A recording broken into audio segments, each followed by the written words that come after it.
എല്ലാവർക്കും നമസ്കാരം. Welcome to Aims vlog. നടൻ കൃഷ്ണകുമാറിന്റെ മകൾ ഓസി കൃഷ്ണകുമാർ നടത്തുന്ന ഓ ബൈ ഓസി എന്ന ബൊട്ടീക്കിന്റെ പിന്നിൽ നടന്ന യഥാർത്ഥ കഥ നിങ്ങളുടെ മുൻപിൽ എത്തിക്കാനാണ് ഞാൻ ഈ വീഡിയോ ചെയ്യുന്നത്. അപ്പൊ അതിൽ യഥാർത്ഥ സംഭവം എന്തൊക്കെയാണെന്ന് നമുക്ക് പതുക്കെ ഒന്ന് വിശകലനം ചെയ്ത് തന്നെ നോക്കാം. ആദ്യമേ തന്നെ നിങ്ങൾ ഈ വീഡിയോ മുഴുവൻ കണ്ടു നോക്കൂ. അപ്പൊ നിങ്ങൾക്ക് മനസ്സിലാവും യഥാർത്ഥത്തിൽ നടന്ന സംഭവം എന്താണെന്നുള്ളത്. അതായത് ഇവിടെ ഒരു സ്ഥാപനം നടത്തുന്നു. സ്ഥാപനം കുറച്ച് 21 ഏത് വർഷം സ്റ്റാർട്ട് ചെയ്ത് 21 സ്റ്റാർട്ട് ചെയ്തു. നന്നായിട്ട് പൊയ്ക്കൊണ്ടിരിക്കുന്നു. അപ്പോൾ ഇവിടെ കല്യാണം കഴിഞ്ഞ സമയത്ത് ഇവിടെ ഗർഭിണിയാകുമ്പോൾ സ്വാഭാവികമായിട്ട് സ്ത്രീകൾക്ക് സിക്നസ് ഉണ്ടാകും, പലർക്കും പല രീതിയിലാണ്. അപ്പോൾ ഇവൾക്കും വീടും ആശുപത്രിയായിട്ട് ആദ്യത്തെ ഒരു 5 മാസം പോയ സമയത്ത് ഈ കുട്ടികളുടെ നേരത്തെ വർക്ക് ചെയ്യുന്ന ഇവരുമായിട്ട് നല്ല ബന്ധമാണ്. ഇവരുടെ എല്ലാ പ്രോഗ്രാം നോക്കിയ കുട്ടികളാണ് ഫോട്ടോയിൽ നിൽക്കുന്നത്. അപ്പോൾ അവരെ വിശ്വസിച്ച് കാര്യങ്ങൾ നടന്നുകൊണ്ടിരിക്കുന്നു. അപ്പോൾ കുറച്ച് ഇപ്പോൾ ഓഡിറ്ററിൻ്റെ അവിടെ നിന്നൊരു ഇത് വന്നു, ഒരു വേരിയേഷൻ കാണുന്നുണ്ട്. കാരണം വരവും സ്റ്റോക്കും തമ്മിൽ മാച്ച് ആവുന്നില്ല. അപ്പോൾ അത് ചോദിച്ചപ്പോഴത്തേക്ക് ആണ് ഈ പ്രശ്നങ്ങൾ ആരംഭിക്കുന്നത്. എനിക്കത് മെയ് 27 അവിടെ ചോദിക്കുന്നു. പിന്നെ അവർ കിടന്ന് വിളിക്കുന്നു. അവർ കിടന്ന് കുറേ കാര്യങ്ങൾ പറഞ്ഞു. കുറച്ച് പൈസ ഞങ്ങൾ എടുത്തു, തിരിച്ചു തരാം. അങ്ങനെ പൈസ തരാമെന്ന് പറഞ്ഞ് ഇവർ ഫ്ലാറ്റിലോട്ട് വരുന്നു. ഫ്ലാറ്റിൽ വരുമ്പോഴത്തേക്ക് അവർ കുറച്ച് ചെറിയൊരു സംഖ്യയായിട്ടാണ് വന്നത്. അപ്പോൾ അവിടെ സ്വാഭാവികമായിട്ട് ഇവർ അപ്പോഴാണ് എന്നെ അറിയിക്കുന്നത്. ഞാനൊക്കെ വന്നു കഴിഞ്ഞപ്പോൾ അവിടെ അസോസിയേഷൻ ആൾക്കാർ പറയും ഇത്രയും പേര് കൂടി നിൽക്കുന്ന ബുദ്ധിമുട്ട് വരും. അപ്പോൾ ഞാൻ പറഞ്ഞു ഇവിടെ വെച്ച് എവിടെ പോകും? ഞാൻ നമ്മുടെ ഓഫീസ്, ഇതാണ് ഓഫീസ്, എൻ്റെ ഓഫീസ്.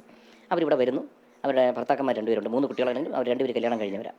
അവരിവിടെ വരുന്നു, കാര്യങ്ങൾ സംസാരിക്കുന്നു. ഇവർ പറഞ്ഞ് ഞങ്ങൾ കുറേ പൈസ തരാം. അങ്ങനെ ഇവർ പുറത്ത് പോകുന്നു. പുറത്ത് പോയി ഒരു 3 മണിക്കൂർ കൊണ്ട് 8,83,000 രൂപ 82,000 രൂപ അവർ കൊണ്ടുവന്ന് ഇവിടെ തരുന്നു. അപ്പോൾ അവർ പറഞ്ഞ് ഞങ്ങൾക്ക് കുറച്ച് സമയം തരണം, ഞാൻ തരാം, അപ്പോൾ ഒരു ചെക്ക് തരാം എല്ലാം പറഞ്ഞ് ഇവിടെ നിന്ന് അവർ പോകുന്നു. പോയി കഴിഞ്ഞ് ഇവർ രാത്രി വിളിച്ച് ഇവിടെ ഒന്ന് തൊട്ടടുത്ത ദിവസം രാത്രി വിളിച്ചിട്ട് ഭീഷണിപ്പെടുത്തിട്ട് ഇങ്ങനെ കേസിൽ നിങ്ങൾ പിന്മാറണം മറ്റേ. അപ്പം നമ്മൾ കേസ് കൊടുത്തിട്ടില്ലല്ലോ, അല്ല പരാതിയെ അവിടെ തരാൻ പാടില്ല, മറ്റാണ് ഇൻസ്റ്റയിൽ അത് ഇടാൻ പാടില്ല. അപ്പോൾ എനിക്ക് മനസ്സിലായ സംഭവം അത്ര സുഖമല്ല. അങ്ങനെ ഞാൻ assistant commissioner Shri Stuart Keeler അദ്ദേഹത്തിന് കൊണ്ടുവന്ന് പരാതി കൊടുക്കുന്നു. പരാതി കൊടുത്തപ്പോൾ അദ്ദേഹത്തിന് ഞാൻ കാര്യങ്ങളെല്ലാം മനസ്സിലാക്കിയപ്പോൾ പുള്ളിക്ക് പിടികിട്ടി പൈസ പോയിരിക്കുന്നത്. പുള്ളിയെ കേസ് അങ്ങോട്ട് വിട്ടു മ്യൂസിയത്തേക്ക്. അടുത്ത ദിവസം തന്നെ അവർ കൊണ്ടുവന്ന് കൗണ്ടർ കേസ് ഫയൽ ചെയ്യുന്നു. അവരെ ഞങ്ങൾ തട്ടിക്കൊണ്ടുപോയി, ഏതോ അജ്ഞാത സ്ഥലത്തേക്ക് തട്ടിക്കൊണ്ടുപോയി കെട്ടിയിട്ട് ഇടിച്ച് പൈസ വാങ്ങിച്ചു. ആക്ച്വലി 1-2 പ്രാവശ്യം, അത് ഇപ്പോഴല്ല, ഒരു ഡിസംബർ ഞാൻ വയ്യാതെയൊക്കെ ഇരിക്കുന്ന ഒരു സമയത്ത് ഇതുപോലെ 1-2 കുട്ടി പെറ്റി കേസുകൾ ഞാൻ ഈ കുട്ടികളത്ത് ഇങ്ങനെ പിടിക്കപ്പെട്ട് ഇങ്ങനെ ചോദിച്ചിട്ടുണ്ട്. പിന്നീട് ഒരു മാസത്തിനുള്ളിൽ വീണ്ടും ആ കുട്ടി ഇത്രയും സാധനം മേടിച്ചു എന്ന് പറയുന്നു. അപ്പോൾ ഞാൻ പറഞ്ഞോ ബില്ല് കാണിക്കാൻ പറഞ്ഞു. അപ്പോൾ ബില്ല് കാണിച്ചപ്പോഴത്തേക്ക് ആ കുട്ടി പറഞ്ഞ എമൗണ്ടും ബില്ലും തമ്മിൽ ചെറിയ മാറ്റം ഉണ്ടായിരുന്നു. അപ്പോൾ ഞാൻ ചോദിച്ചപ്പോൾ പറഞ്ഞു ഇതാണ് നമ്മൾ സെലോ ടേപ്പ് മാർക്കർ എന്നൊക്കെ പറഞ്ഞാൽ കുട്ടി അഡ്ജസ്റ്റ് ചെയ്ത് വിട്ടു. അപ്പോൾ 1-2 പ്രാവശ്യം പിടിച്ചൊരു ഇത് എനിക്കുണ്ടായിരുന്നു. പക്ഷേ എന്നിട്ട് മെയ് 29 ഞാൻ നമ്മുടെ സ്റ്റോക്ക് റൂമിൽ ഇരിക്കുമായിരുന്നു. അവിടെ ഇരുന്നൊരു സമയത്ത് ഈ ശാലിയുടെ ഫ്രണ്ടിൻ്റെ കയ്യിൽ നിന്നൊരു കോൾ വരുന്നു. വിളിച്ചിട്ട് വെറുതെ ആ കുട്ടി ചോദിച്ചു, ഇതുപോലെ ഇന്നൊരു കുട്ടിയുടെ അക്കൗണ്ടിലോട്ട് ഞാൻ പൈസ കൊടുത്തു, അപ്പോൾ അത് ഓസിക്ക് കിട്ടിയോ എന്ന് ചോദിച്ചപ്പോൾ ഞാൻ പറഞ്ഞത് എത്ര മണിക്ക് കൊടുത്തതാണ്? പറഞ്ഞു ഇന്ന സമയം. ഞാൻ എൻ്റെ ഗൂഗിൾ പേ ചെക്ക് ചെയ്തപ്പോൾ എനിക്ക് വന്നിട്ടില്ല, എനിക്ക് ആരും ഇങ്ങോട്ട് തന്നിട്ടില്ല. അപ്പോൾ അതും പെർട്ടിക്കുലർലി ഈ കൊടുത്ത കുട്ടിയുടെ അക്കൗണ്ടിൽ നിന്ന് 1 രൂപ പോലും എനിക്ക് കിട്ടിയിട്ടില്ല. അപ്പോൾ ഞാൻ ആ കുട്ടിയെ വിളിച്ച് ചോദിച്ചപ്പോൾ ആ കുട്ടി ഇപ്പോൾ തിരിച്ച് വിളിക്കാമെന്ന് പറഞ്ഞ് കോൾ വെച്ചു. പിന്നീട് വിളിക്കുമ്പോൾ ആ കുട്ടിയുടെ ഫോൺ ബിസിയാണ്. ബാക്കി സ്റ്റാഫുകളെ വിളിക്കാൻ നോക്കുമ്പോൾ അവരുടെ ഫോണും ബിസിയാണ്. അപ്പോൾ എനിക്ക് പിടികിട്ടി ഇവർ തമ്മിൽ എന്തോ ഡിസ്കഷൻ നടക്കുന്നുണ്ടെന്ന് എനിക്ക് മനസ്സിലായി.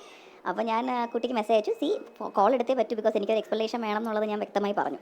അങ്ങനെ ഈ കുട്ടി കോൾ എടുക്കുന്നു, ഇതുപോലെ പൈസ എടുത്തിട്ടുണ്ടെന്ന് പറയുന്നു. അത് ചെറിയൊരു എമൗണ്ടാണ്, 2000 രൂപ ഞാൻ എടുത്തുള്ളൂ എന്ന് പറയുന്നു. അതിനുശേഷം ആ കുട്ടിയെ ഞാൻ ക്രോസ് ക്വസ്റ്റ്യൻ ചെയ്ത് വന്നപ്പോൾ സമ്മതിച്ചു പലപ്പോഴായിട്ട് പൈസ എടുത്തിട്ടുണ്ട് എന്നുള്ളത് പറഞ്ഞു. ഞാൻ ചോദിച്ചു എത്ര കണക്കെന്ന് ചോദിച്ചപ്പോൾ കണക്കറിയില്ല എന്ന് പറഞ്ഞു. അങ്ങനെ അറിയാതിരിക്കാൻ പറ്റില്ലല്ലോ, പറയണം എന്ന് പറഞ്ഞു. എന്നിട്ട് എപ്പോൾ തൊട്ട് എടുത്ത് തുടങ്ങി അതും അറിയില്ല എന്ന് പറഞ്ഞു. 3 കുട്ടികളെയും മാറ്റി നമ്മൾ ചോദിച്ചപ്പോൾ 3 പേരും പറഞ്ഞു അറിയില്ല, എപ്പോൾ തൊട്ട് എടുത്തു എന്നറിയില്ല, കണക്ക് എത്രയെന്ന് നമുക്കറിയില്ല എന്ന് പറഞ്ഞു. അതിനുശേഷം ഉണ്ടാകുന്നതാണ് ഈ രാവിലെ അവരവിടെ പൈസയും കൊണ്ട് എൻ്റെ ഫ്ലാറ്റിൽ വരുന്നു, എൻ്റെ ഫാമിലി അവിടെ വരുന്നു. അവരൊരു കോമ്പൻസേഷൻ റെഡിയായി എന്ന് പറഞ്ഞാൽ വന്നത്. ബിക്കോസ് ഞാനൊരു സ്റ്റോറിയോ യൂട്യൂബ് വീഡിയോ വല്ല വെയർ ചെയ്ത് കഴിഞ്ഞാൽ അവരുടെ ഫ്യൂച്ചർ സ്പോയിൽ ആകും എന്ന് പറഞ്ഞ പേരിലാണ് അവരവിടെ വന്നിരുന്നത്. അതായത് ഇത് എത്ര കാലയളവിനുള്ളിലാണ് ഈ തട്ടിപ്പ് നടന്നതെന്നുള്ള കാര്യം ഇപ്പോൾ മനസ്സിലാവും? ഒരു 9 മാസമെങ്കിലും മിനിമം, ഒരു 9 മാസത്തിനുള്ളിലാണ് നടന്നിരിക്കുന്നത് എന്നാണ് എൻ്റെ ഒരു കാൽക്കുലേഷൻ പ്രകാരം. കാര്യം എനിക്ക് അയച്ച ഒരാളുടെയൊക്കെ സ്ക്രീൻഷോട്ട് നവംബർ ഒക്ടോബർ ആ സമയത്തൊക്കെ ഉള്ള സ്ക്രീൻഷോട്ട്സ് ആയിരുന്നു. ഈ പ്രഗ്നൻസിയുമായി ബന്ധപ്പെട്ട് പ്രഗ്നൻ്റ് ആയി എന്ന് ഞാൻ അറിയുന്ന സമയം തൊട്ടുള്ള ടൈമാണ് ഞാൻ ഈ പറയുന്നത്. പബ്ലിക് ഇമേജ് ഉള്ളതുകൊണ്ട് ഞാൻ മെയിൻറ്റെയിൻ ചെയ്തതാണ്. നിങ്ങളെക്കാൾ താറ സൈഡ് എനിക്കുണ്ട്, അത് കാണിപ്പിച്ചു. നിങ്ങളെക്കാൾ താറ സൈഡ് എനിക്കുണ്ട്. പക്ഷെ അത് കട്ടുമൂട്ടിച്ചു അല്ല ചെയ്യുന്നത്, മനസ്സിലായില്ലേ? കട്ടുമൂട്ടിച്ച് ഞാൻ ജീവിച്ചിട്ടില്ല. എനിക്കൊന്നും കേൾക്കാൻ വയ്യല്ല. സൂയിസൈഡ് ഞാൻ പോകുന്നു പറ. ഇത് ഒരാളുടെ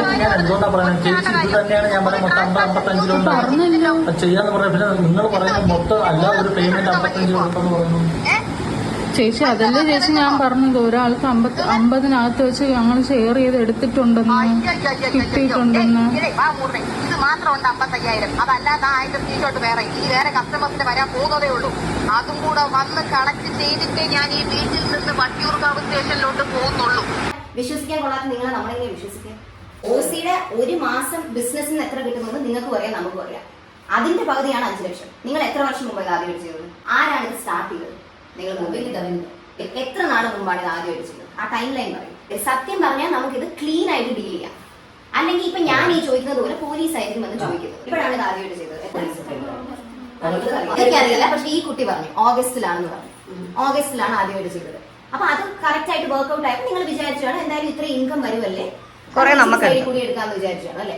ഒരു കുറ്റബോധം തോന്നി. കുറ്റബോധം തോന്നിയോ? എന്നിട്ടാണോ ചെയ്തോണ്ടിരുന്നത്? ഇതെപ്പോഴും അവസാനമായിട്ട് നിങ്ങൾ ചെയ്താൽ അറിയട്ടെ. ഈ പറഞ്ഞു വിടുന്നതിന് എത്ര നാൾ തോന്നിയില്ല?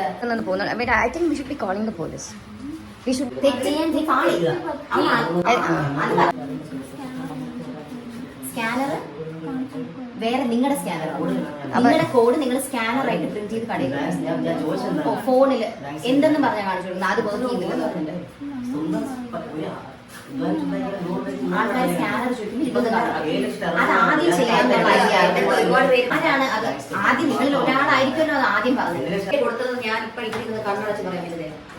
അപ്പൊ നിങ്ങൾക്ക് ആ കാശ് കിട്ടിയാൽ നിങ്ങൾ 3 പേരും ഈക്വലി ഡിവൈഡ് ചെയ്താണോ എടുത്തത്? എല്ലാ പൈസയും കംപ്ലീറ്റ്ലി ഡിവൈഡ് ചെയ്താണ്.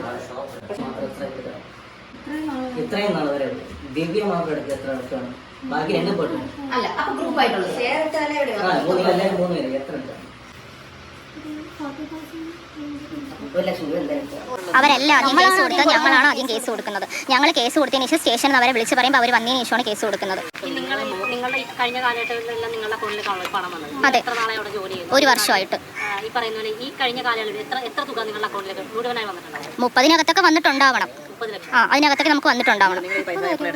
ദിയയ്ക്ക് നമ്മൾ വീക്കിലി ആയാലും ദിയ ഇങ്ങനെ നമ്മുടെ പറഞ്ഞിട്ടുണ്ട്, സ്വിഗ്ഗി ജീനിക്കാരൊക്കെ നമ്മുടെ ഓഫീസിൽ നിന്ന് പ്രോഡക്റ്റിൻ്റെ ഒക്കെ ഫോട്ടോ എടുക്കാനായിട്ട് വരും. അപ്പോൾ അവരെ കയ്യിൽ നമ്മൾ ഫോട്ടോ എടുക്കാനുള്ള സാധനങ്ങൾ കൊടുത്തു വിടണം. അപ്പോൾ അതിൻ്റെ കൂട്ടത്ത് 3-4 സെൽഫ് അറ്റസ്റ്റ് കവറിൽ റാപ്പ് ചെയ്ത് ക്യാഷ് അതിൻ്റെ അടിയിൽ വെച്ച് കൊടുക്കാൻ ദിയ പറഞ്ഞിട്ടുണ്ട്. ഇക്കളയിലാണ് ക്യാഷ് വെക്കാൻ പറയുന്നത്, അവിടെ നിന്ന് ദിയ എടുക്കാറുണ്ട്. പുള്ളിക്കാരിക്ക് കണക്കൊന്നും ഉണ്ടാവാൻ ചാൻസ് ഇല്ല. അവരാദ്യം നമ്മുടെ അടുത്ത് പറഞ്ഞാൽ നമ്മുടെ ഫോട്ടോസ്, കാരണം അവരിപ്പോൾ ഒരു സ്റ്റാറ്റസ് അന്ന് ഇട്ടിരുന്ന് കസ്റ്റമേഴ്സ് നമ്മളെ സ്റ്റാഫ് സ്കാം ചെയ്തിട്ടുണ്ട്, സ്റ്റാഫിൻ്റെ അക്കൗണ്ടിൽ ആരൊക്കെയാണ് പേയ്മെൻറ്റ് ചെയ്തത് അവരൊക്കെ നമുക്ക് സ്ക്രീൻഷോട്ട് അയക്കാൻ വേണ്ടി അവർ അയച്ചിട്ടുണ്ടായിരുന്നു. അപ്പോൾ സ്റ്റാഫിൻ്റെ അക്കൗണ്ടിലാണല്ലോ കൂടുതലും പേയ്മെൻറ്റ് അവിടെ വന്നത്. ഇപ്പോൾ ആ സ്ക്രീൻഷോട്ടാണ് ഇപ്പോൾ ആരായാലും നമ്മുടെ ചോദിക്കും നിങ്ങൾ ക്യാഷ് ആയിട്ട് കൊടുത്തതിന് തെളിവ് എന്താണെന്ന്. അപ്പോൾ ഞങ്ങളുടെ ഗൂഗിൾ പേയിൽ വന്നതിന് മാത്രമല്ലേ തെളിവുള്ളൂ. അപ്പോൾ ദിയനെ ഞങ്ങൾ പേടിച്ചു. ദിയ ഞങ്ങൾ ആ ഓരോ ടൈമായിട്ട് ഇങ്ങനെ സ്റ്റോറി ഇട്ടുകൊണ്ടിരിക്കുമായിരുന്നു ദിയ ഇൻസ്റ്റാഗ്രാമിൽ യൂട്യൂബിലായിട്ട്. 8 ലക്ഷം രൂപ നിങ്ങളുടെ പേഴ്സണൽ പൈസ. അതെ, നിങ്ങൾ പരാതി കൊടുത്തിരിക്കുന്നത് തട്ടിക്കൊണ്ടുപോയതിന് മാത്രമാണ്. ഇപ്പൊ നിങ്ങളുടെ പണം ദിയ തട്ടിയെന്നാണ് ഞങ്ങൾ മനസ്സിലാക്കുന്നത്. അതിന് പരാതി കൊടുത്തിട്ടുണ്ട്? അതിന് ഞങ്ങൾ ഇപ്പം പരാതി കൊടുത്തിട്ടില്ല. ഞങ്ങൾ ഉടനെ അതിന് വേണ്ടിയുള്ള കാര്യം ചെയ്യുന്നുണ്ട്. കോർട്ട് അവധിയായിട്ട് നമുക്ക് കൊടുക്കാൻ പറ്റും. മൺഡേ കൊടുക്കും നമ്മൾ. ഒരിക്കലും അല്ല, ഒരിക്കലും അല്ല, ഇല്ല, ഒരിക്കലും അല്ല. നമ്മുടെ ചാറ്റ് പരിശോധിച്ചറിയാം ദിയ നമ്മുടെ അങ്ങനെ ഒരു ഇതിൽ ഇടപഴകിയിട്ടേ ഇല്ല. പണ്ടത്തെ ജന്മിമാരുടെ ഒരു മെന്റാലിറ്റി ആണ് ദിയയ്ക്ക്. നമ്മൾ ജാതി വ്യത്യാസം ദിയയ്ക്ക് ഉണ്ട്. ആഹാരം കഴിക്കുന്ന പോലെ ദിയയ്ക്ക് പ്രശ്നമാണ് അതൊക്കെ. ദിയയ്ക്ക് അറിയാം ജോലി നിർത്തിയാൽ ഞങ്ങൾ വിളിച്ച് പറഞ്ഞിട്ടുണ്ടായിരുന്നു. കോൾ റെക്കോർഡ് ഉണ്ട്. കാരണം ദിയയുടെ ഇങ്ങനത്തെ സ്വഭാവമാണ്. എത്ര ചെയ്താലും ദിയക്ക് ചെയ്തില്ല എന്നുള്ള ഒരു പ്രകൃതി ആയതുകൊണ്ടാണ് നമ്മൾ നിർത്തിയത്. സിമ്പിൾ ആയിട്ട് പറഞ്ഞു കഴിഞ്ഞാൽ ദിയെ നിങ്ങൾ ഒരുപാട് സഹായിച്ചിരുന്നു. അതെ, പക്ഷെ നിങ്ങൾ ഒരു ദിവസം നിങ്ങൾ ഈ ഒരുപാട് ജോലി വന്നു കഴിഞ്ഞപ്പോൾ നിങ്ങൾ സ്വാഭാവികമായിട്ട് നിർത്തുകയാണെന്ന് പറഞ്ഞു. അതെ, 3 പേര് ഒരുമിച്ച് നിർത്തിന് പകപോക്കലാണെന്ന് ദിയ നമുക്ക് മെസ്സേജ് അയച്ച് പറഞ്ഞിട്ടുണ്ട്. നിങ്ങൾ കൊടുക്കുമെന്ന് പറഞ്ഞതിന്റെ തെളിവുണ്ട് നമ്മുടെ കയ്യിൽ. ഇപ്പോൾ ഒരു സ്റ്റേറ്റ്മെന്റ് വന്നായിരുന്നു, എൻ്റെ ഹസ്ബൻഡ് ദിയനെ വിളിച്ച് ഭീഷണിപ്പെടുത്തിയ കേസ് പിൻവലിക്കാണ്ടി. ആ കോൾ റെക്കോർഡ് ഞാൻ കേൾപ്പിച്ച് തരാം. കാരണം ആ കോൾ റെക്കോർഡിൽ അദ്ദേഹം പറയുന്നത് എന്തെന്ന് പറഞ്ഞു കഴിഞ്ഞാൽ ഞങ്ങൾ 8,82,000 രൂപ തന്നില്ലേ, അപ്പോൾ നമുക്ക് അതിൻ്റെ ഒരു റിസീപ്റ്റ് തരാമോ, നമ്മുടെ നിങ്ങൾ ഇത്രയും ക്യാഷ് മേടിച്ചെന്ന്. അപ്പോൾ ദിയ ഇങ്ങോട്ട് നന്നായിട്ട് നല്ല റഷായിട്ട് സംസാരിക്കുവാണ്. സംസാരിച്ചിട്ട് എൻ്റെ അച്ഛനാരാ നിനക്ക് ഇപ്പം കാണിച്ചു തരാമെന്ന് പറഞ്ഞിട്ട് അച്ഛനെ കൊണ്ട് വിളിപ്പിക്കുകയാണ്. തെളിവ് സഹിതം പിടിച്ചിരിക്കുന്ന സംഭവം. ഇത് ചോദിച്ചപ്പോഴത്തേക്ക് അവരാദ്യം പറഞ്ഞു പൈസ തരാമെന്ന് പറഞ്ഞു. കുറച്ച് പൈസ കൊണ്ട് തരുന്നു. ഈ പൈസ കൊണ്ട് തരാൻ വേണ്ടി ഇവിടെ വന്നത് ആദ്യം അവരുടെ ഫ്ലാറ്റിലായിരുന്നു. അവിടെ നിന്ന് ഇങ്ങോട്ട് വന്ന് ഇവിടെ വെച്ചാണ് പൈസ തരുന്നത്. ഇതിൻ്റെയൊക്കെ വീഡിയോ സഹിതം പോലീസിലുണ്ട്. അപ്പോൾ ഇത് കഴിഞ്ഞിട്ട് അപ്പം നമ്മൾ കൊണ്ടുവന്ന് ആദ്യം ഇതുവരെ പരാതി കൊടുത്തിട്ട് നമ്മൾ ഈ പൈസ കിട്ടിയതിന് ശേഷം ബാക്കി പൈസ പിന്നീട് തരാമെന്ന് പറഞ്ഞാണ് ഇവർ പോകുന്നത്. അപ്പോൾ എന്ത് പറ്റിയെന്ന് വെച്ച് കഴിഞ്ഞാൽ ഇവർ പോയതിന് ശേഷം രാത്രി ഇവരെൻ്റെ മകളെ വിളിച്ച് ത്രട്ടൻ ചെയ്തു. ഇങ്ങനെയാണ് നിങ്ങൾ ഇനി പരാതിക്ക് പോയത്, ഇനി സോഷ്യൽ മീഡിയയിൽ ഇട്ടാൽ അങ്ങനെ ചെയ്യും ഇങ്ങനെ ചെയ്യും. അപ്പോൾ നമുക്കതിൻ്റെ ഒരു സൂക്കർ മനസ്സിലായി. ഇവൻ്റെ പിന്നിൽ വേറെ ആരോ ഉണ്ട്. അങ്ങനെ അസിസ്റ്റന്റ് കമ്മീഷണർ അദ്ദേഹത്തിന് എന്നെ നേരിട്ടുണ്ട് പരാതി കൊടുക്കുന്നു. അദ്ദേഹത്തെ മ്യൂസിയം സ്റ്റേഷനോട്ട് കൊടുക്കുന്നു. ഇവരും രാത്രി ഭീഷണിപ്പെടുത്തിയിരുന്നു. അതെ, പരാതി കൊടുക്കരുത് ഇവിടെ വന്ന് സംസാരിച്ച് പോയതിന് ശേഷം. കാരണം നമ്മുടെ സർവ്വത്ര തെളിവും കിട്ടിയെന്ന് അവർക്ക് പിടികിട്ടി. അപ്പോൾ ഈ പരാതിക്ക് ശേഷം അവരൊരു കൗണ്ടർ പരാതി നമുക്കെതിരെ കൊടുത്തു. അതിനകത്താണ് അവർ പറയുന്നത് ഇവരെ ഞങ്ങൾ ഏതോ സ്ഥലത്തുനിന്ന് അജ്ഞാത കേന്ദ്രത്തിലേക്ക് തട്ടിക്കൊണ്ടുപോയി കെട്ടിയിട്ട് ഇടിച്ച് പൈസ വാങ്ങിച്ചിരിക്കുന്നു. അപ്പം നമ്മൾ ഈ പറയുന്നത് ഈ കുറ്റം ചെയ്ത വീഡിയോ ഉണ്ട്, കുറ്റം സമ്മതിക്കുന്ന വീഡിയോ ഉണ്ട്. ഇതെല്ലാത്തിനും ഡിജിറ്റൽ എവിഡൻസും ബാങ്ക് സ്റ്റേറ്റ്മെൻറ്റ് ഇപ്പോൾ പോലീസ് എടുത്താൽ പറ്റും നമുക്ക് കിട്ടുന്നത്. പക്ഷേ ഞങ്ങൾ ബാങ്കിൽ പോയി നോക്കിയപ്പോൾ ഇതിൽ ഒരു കുട്ടിയുടെ അക്കൗണ്ടിൽ തന്നെ 34 ലക്ഷം രൂപ വന്നു പോയിരിക്കുന്നു. എനിക്ക് നിങ്ങളെപ്പോലെ തന്നെ ഒരു തറ സൈഡുണ്ട്. അപ്പം തന്നെ അവർക്ക് വേണമെങ്കിൽ അവർ തെറ്റ് ചെയ്തിട്ടില്ലാത്തവരാണെങ്കിൽ അവർക്ക് അപ്പം തന്നെ പറയാം നിങ്ങൾ എന്ത് തറ സൈഡിനെ പറ്റിയാണ് സംസാരിച്ച് വരുന്നത് എന്ന് ചോദിക്കാം. നമ്മൾ എന്ത് തെറ്റിയിട്ടാണ് നിങ്ങൾ നമ്മളെ തറ എന്ന് പറയുന്നത് അവർക്ക് ചോദിക്കാം. ചേച്ചി പറഞ്ഞിട്ടില്ലേ നമ്മൾ എല്ലാം ചെയ്തെന്ന് പറഞ്ഞാൽ പോലെ അത്രേ ഉള്ളൂ. ചേച്ചി ടാക്സ് വെട്ടിക്കാനല്ലേ നമ്മളോട് പറയാം. അതല്ലേ നമ്മൾ ചെയ്യുന്നത്. ഉച്ചയ്ക്ക് വന്ന് നമ്മുടെ ഈ എക്സ്ക്ലൂസീവ് കൊടുത്തോണ്ടിരിക്കുകയായിരുന്നു. പ്രൈം ടൈം എക്സ്ക്ലൂസീവ് കൊടുത്തോണ്ടിരിക്കുകയായിരുന്നു. എല്ലാം നമ്മൾ പറഞ്ഞിട്ട് ചെയ്തതാണ്. നമ്മൾ ടാക്സ് വെട്ടിക്കാൻ ചെയ്തതാണ്. നമ്മൾ ഡെയിലി അത് പൈസയും കൊടുക്കും. ഒരു പ്രാവശ്യം പോലും അത് വന്നില്ലല്ലോ. ഇവരുടെ പോയിന്റ് ആക്ച്വലി പ്രൂവ് ചെയ്യാൻ വേണ്ടിയല്ലേ ഈ വീഡിയോ അവർക്ക് എടുത്തത്. അപ്പൊ അവർക്ക് അപ്പൊ തന്നെ റിയാക്ട് ചെയ്യാൻ പറ്റില്ല. അവരാ വീഡിയോക്കകത്ത് ഒരു തവണയെങ്കിലും എന്നോട് പറഞ്ഞൂടെ, ചേച്ചി പറഞ്ഞ കാര്യമല്ല, നമ്മൾ വേറെ ഒന്നും അവിടെ തെറ്റിച്ച് ചെയ്തിട്ടില്ല. പിന്നെ ചേച്ചി എന്ത് ധൈര്യത്തിലാണ് നമ്മൾ ഇങ്ങനെ ഷൗട്ടി സംസാരിക്കുന്നത്? നമ്മൾ എന്ത് ദ്രോഹമാണ് ചേച്ചിയോട് ചെയ്തത് എന്ന് ഒരു വാക്കെന്താ? ഈ 3 പേരിന് എക്സ്ക്ലൂസീവ് കൊടുത്ത ആ 3 പേരുടെയും നാക്കിന്റെ അളവ് വെച്ച് നോക്കിയാൽ ഇതിനത് ഒരു ശതമാനം ഒരു മിണ്ടുന്നില്ലല്ലോ. ഗുലുമാൻ ഗുലുമാൻ ഗുലുമാൻ, അത് തന്നെയാണ് ഇവിടെ സംഭവിച്ചിരിക്കുന്നത്. കാരണം അവര് വിചാരിച്ചു അവര് കൊണ്ട് കേസ് കൊടുത്താലോ അല്ലെങ്കിൽ ഇവരുടെ പേരിൽ എന്തെങ്കിലും ചീത്തപ്പേരുകൾ ഉണ്ടായാലോ എന്ന് വിചാരിച്ച് ആദ്യമേ കൊണ്ട് കേസ് കൊടുത്തു. അതോടുകൂടി പുറം ലോകം അറിയുകയും ചെയ്തു. പക്ഷെ ഈ ഒരു വീഡിയോയിൽ തന്നെ നമുക്ക് വളരെ വ്യക്തമാണ് എന്താണ് അതിന്റെ പിന്നിൽ സംഭവിച്ചിട്ടുള്ളത് എന്നുള്ളത്. എനിക്ക് പേഴ്സണലി ഫീൽ ചെയ്തത് അവർ എടുത്തത് തന്നെയാണ് ആ പൈസ. പക്ഷെ അത് മറക്കാൻ വേണ്ടിയിട്ടാണ് അവർ കേസ് കൊടുത്തത്. കാരണം ആ വീഡിയോയിൽ തന്നെ വളരെ വ്യക്തമായിട്ട് നമുക്ക് മനസ്സിലാവുന്നുണ്ട് അവർ എങ്ങനെയാണ് കുറ്റം സമ്മതിക്കുന്നു എന്നുള്ളതും അവരുടെ ആ ഒരു ഫേഷ്യൽ എക്സ്പ്രഷനിൽ നിന്നും ഇരിപ്പിന്നും ഒക്കെ മനസ്സിലാവുന്നുണ്ട്. പിന്നീട് മാധ്യമങ്ങളെ കാണാൻ വേണ്ടി വന്നപ്പോൾ ഔട്ട്ലുക്ക് എന്നല്ല അറ്റർ ഫുള്ള് മാറിയാണ് വന്നത്. അപ്പൊ അതുകൊണ്ട് തന്നെ കാര്യങ്ങൾ വളരെ വ്യക്തമാണ്. എന്തിനാ ഇത്രയും ബുദ്ധിമുട്ടുന്നത്? എടുത്ത കാശ് അങ്ങ് തിരിച്ചു കൊടുക്കുക. അവൻ വേലെടുക്കുന്നത് എടുത്താൽ പോരെ. സ്വന്തം നെറ്റിയിലെ വിയർപ്പ് കൊണ്ട് അപ്പം ഭക്ഷിക്കാൻ നോക്കി. കണ്ടവന്റെ നെറ്റിയിലെ വിയർപ്പെടുത്തിട്ട് എന്തിനാ മക്കളെ അപ്പം ഭക്ഷിക്കുന്നത്? സോ ഇത്രയും എനിക്ക് നിങ്ങൾ ഈ വീഡിയോയിലൂടെ പറയാനുള്ളൂ. ബൈ.